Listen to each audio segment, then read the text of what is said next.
Hi everyone, I'm Keela Walton. I'm a Suzuki Harp and early childhood education instructor living in the upstate of South Carolina. I first came to Suzuki as a 5-year-old piano student in Texas, and later I studied harp. So I've lived on two sides of the Suzuki triangle.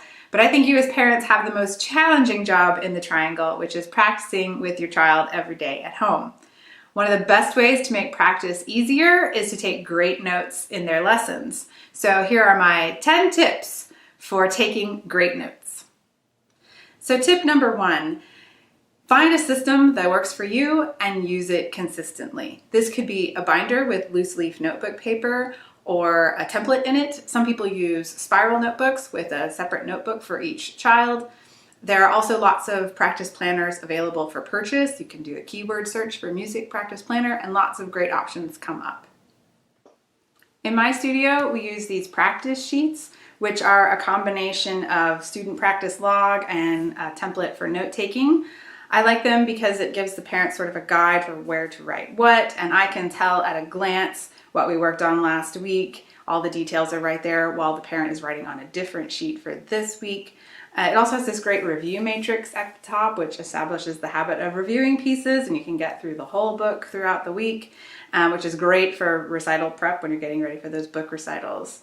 And also by looking at the parents' notes every week, then I can help them get better at note-taking by giving little cues about things to write down throughout the lesson. So this came from my harp teacher trainer, Delane Leonard, and it's based on a template she got from Shrudali Ombi, and I'm sure there are several other versions out there for the various Suzuki instruments. Tip number 2, I encourage everyone to handwrite your notes whenever possible. Now I know a lot of parents prefer to take notes on a mobile device, and sure, mobile devices are awesome, don't get me wrong. We use them to tune, we use them as metronomes, and so much more. And I know that many parents share the practice responsibilities with other adults in the home, and this makes it easier to share the notes. I get it, but there are several cons I want everyone to consider.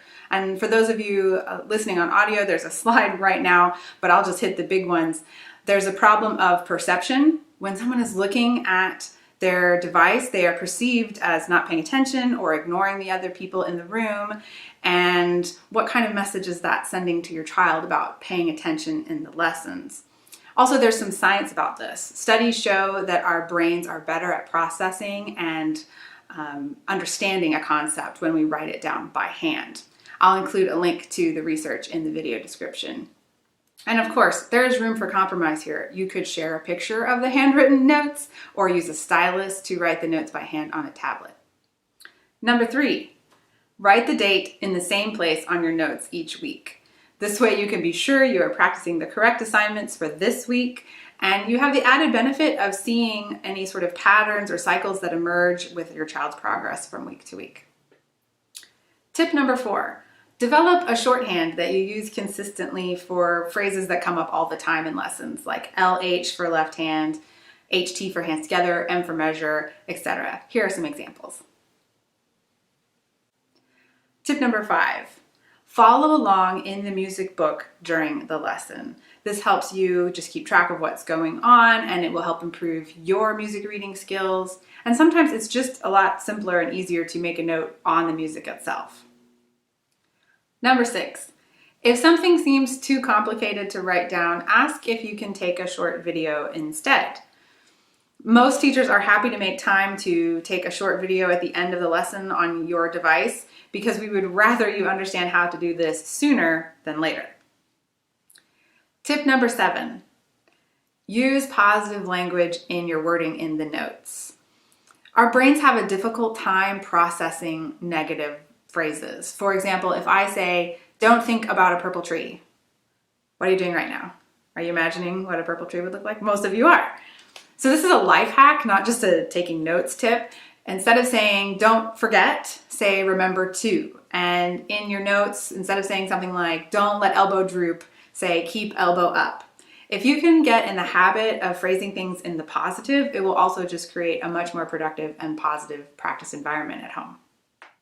In this same spirit of keeping things positive, I also encourage parents to write down one thing their child did well in the lesson this week. This comes from the early childhood education classes, actually, where parents journal at the end of every class the things their kid did well. And it doesn't have to be something musical that's positive. It could be they sat with great posture through the lesson, or they kept their feet on the foot chart for 5 minutes in a row. It just needs to be something that you continue to celebrate all week in your practice so that hopefully the student keeps doing it in the next lesson. Number 8, pay attention to how the teacher explains things in the lesson.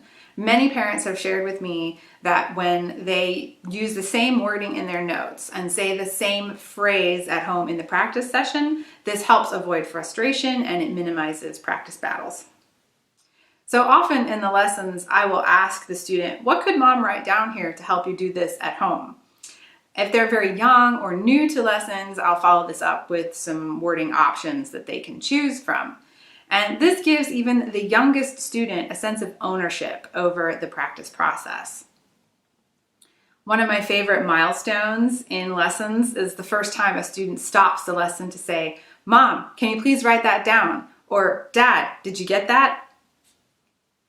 This shows that the student understands the importance of practicing things in a specific way at home.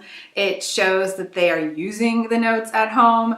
It shows the student and the parent respect each other's roles on the Suzuki team, and it makes me very proud. So I don't mind this brief pause in the lesson at all. Which brings me to tip number 9. Use the notes at home. When you as the parent model looking at the notes during the practice session, it sends the message that looking at the notes is okay, and in fact, what you should be doing when you're practicing. As students get older, understanding what and how to practice will become more and more their responsibility. So if we can cultivate a system of notes and a practice plan that the student refers to and uses from the very beginning, this will create a habit that just sets them up for success. Number 10. Focus on paying attention to what's happening in the lesson. As you go to more and more lessons, you will find that there are moments when you need to be writing things down, and there are moments where it's better to simply observe what's happening between your child and their teacher. Often in lessons, after we finish working on a piece, I'll summarize something, or I'll better yet ask the child, what do you need to remember to do in this piece this week? So watch out for those summaries, and many Suzuki teachers are fans of the one-point lesson, meaning there's a single concept that emerges and it's the thing that you work on in every piece this week. So maybe it's your bow or your thumb, and you are focusing on that in Go Talent Roti and Allegro and everything else you're practicing this week. So if you can grasp the main point or these big concepts and just work on those this week, you'll be well on your way to making some great progress. Remember, just like playing an instrument, you will get better at taking notes with practice. Just do your best.